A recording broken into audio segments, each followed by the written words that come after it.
on? Well, our next guest is one of the world's top currency strategists, heading up market analysis at Schneider FX. Stephen Gallo provides insight to clients who exchange about $5 billion with the company each year. Joins me in the studio now. Good to see you, Stephen, as always. So, as you were saying there, what the euro falling, it's at 3-week lows now against the dollar.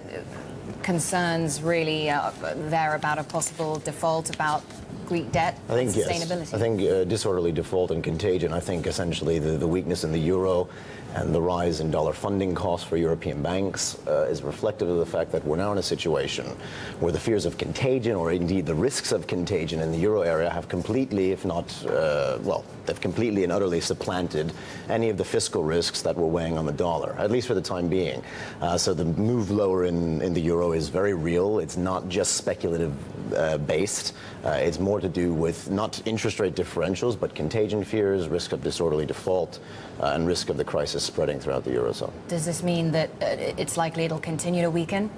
I think it's possible. I mean, some market participants, some longer-term investors will be on the defensive because, remember, the ECB is in a tightening cycle. And Trichet did seem to indicate last week that rates could move higher beyond July, just not sure exactly when.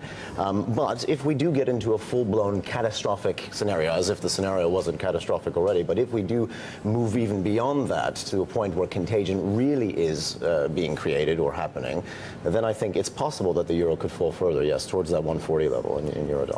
So what do we need to see from Eurozone policymakers, or is there anything that can be done at this point to avoid the scenario that you described there, the disorderly default? Yes, I think there are things that can be done. Anything that is done, though, will be a sticking plaster solution. It will be a temporary solution.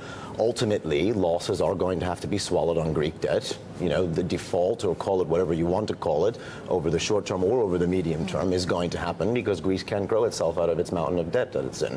The point, though, I think, and again, I've said this a couple of times, I think there is repudiation risk here, and it cannot be, Greece cannot be seen to slither its way out of its debt mountain. It cannot be seen to completely repudiate, because if it does that, there's going to be stigma.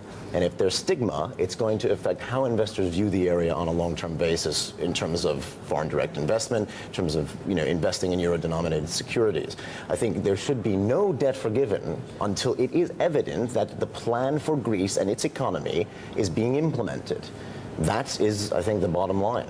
And how difficult is it going to be now for the government to push that austerity package through, Stephen? Because we seem to be seeing deadlock, impasse everywhere. Eurozone policymakers can't resolve their differences over, the role that private bondholders should play, over conditions of a second bailout, and then on the other side, a no-confidence vote in Greece and their inability to push those measures through to get the second bailout. The political risks are very real, and I think it is going to be, difficult. But that is the whole point of the Euro project and the scenario that Greece is in today. If this were the U.S., if the U.S. even got close to a situation like this, it would print money. But Greece can't do that. It cannot print money, so it has to implement the reforms. Stephen Gallo, thank you so much.